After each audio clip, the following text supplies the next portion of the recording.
Just take the square tool now. We're ready to build the surfaces. I'll do it for you in real time. I'm using degree 7711 surfaces.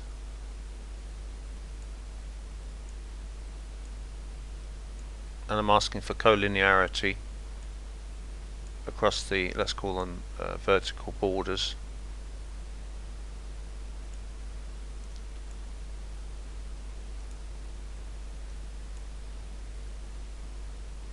Okay, so there's the surfaces in place. Let's put on the controls and you can see how they're running all very nicely. If you have any kind of peaks or troughs, let's get in a bit closer, see if we can identify anything there.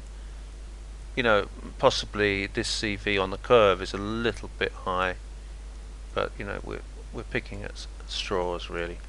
So that's it. The next stage from there, of course, is to find first tangency and then G2 here for on the surface boundaries. Let's pick the locators and get rid of those, and we'll just see if we have tangency anywhere. I doubt it. You usually have to work quite hard on a blend like this to get your continuity.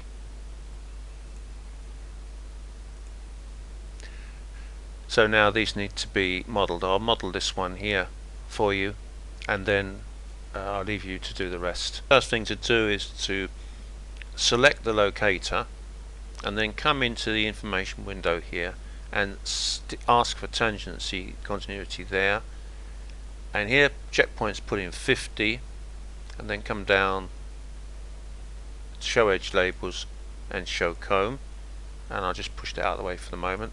So that's where our tangency is breaking down.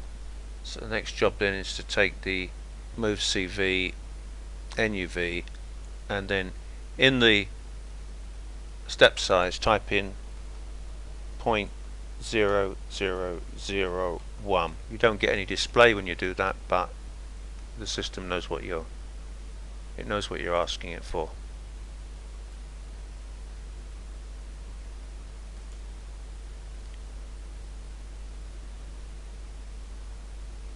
There we are, it's tangency, and let's go for curvature now. So same thing, we get the information window, and then down here, start here, we'll go for curvature, and then we've got everything turned on, so we come back over here and we have curvature. So there you are. It's not always that easy, but if the preparation's right, then usually the result is good.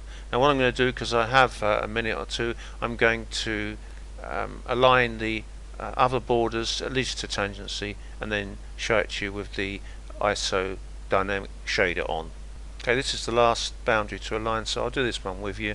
So I've got NUV here, pick my locator and set it up in the information window. Take the NUV, move CV NUV, and look for where the maximum angle deviation is, and then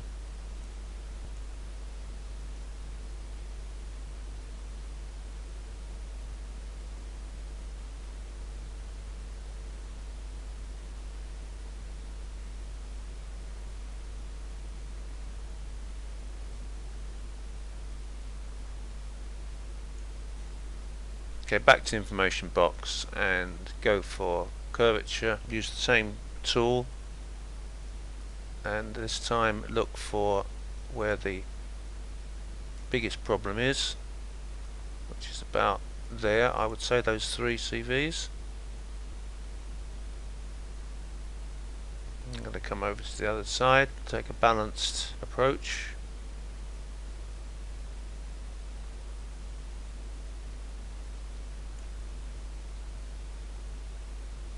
Okay, we can use the nudge keys when we get very close. Obviously I'm picking the 1, 2, 3 third CV, which is the curvature CV, and I'm going to use the nudge keys now. I did everything else with the mouse incidentally, and now I'm going to watch this digital readout. That's it. So that's all done in real time, no tricks. Delete those, save the work. Now we're going to turn the controls off and pick the surfaces and go to evaluate ISO angle shader. I'll just show you how to set that up. There it is. You want 5 or 6 bands, probably.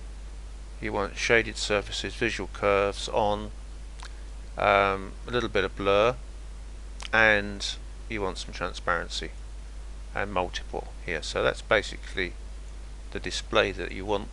And if we come here, we can pick this manipulator and then we'll zoom in and we can swing around. There we are. We can do a dynamic evaluation of our work, and you know, it's nice, isn't it? This is wonderful G3 here. Don't ask me how. Probably because we're using well, not probably, definitely because we're using degree 7 surfaces. They're a bit of a luxury. Some section leaders, you know, they won't allow you to use that. They want everything done in degree 5, maybe even written into the job spec. These little lines, they're called visual curves. They tell you everything that you can possibly ever want to know about what your surface is really doing. Not what you think it's doing, not what you would like it to be doing, but what it's really doing. And then the last part of this job would be to build this blend from this point here along between the theoretical glass and the shoulder. So there you are. I've been Graham Bullock, CEO of learningalias.co.uk. If you find this interesting and you'd like to learn more Alias to a professional level, then by all means come along to my website and have a look at what's on offer. Consider becoming a user of the site and give yourself access to over 200 videos, all unique, made by me, and reviews of your work on a regular basis. And then if you're really in a hurry to learn and you want to invest a bit more money, you can come to me as a one-to-one student. You get a lot more reviews of your work, a lot more feedback, but it's more expensive. So there we are. Hope that you've enjoyed that and found it useful, and thank you for spending the time to watch my video. Bye for now.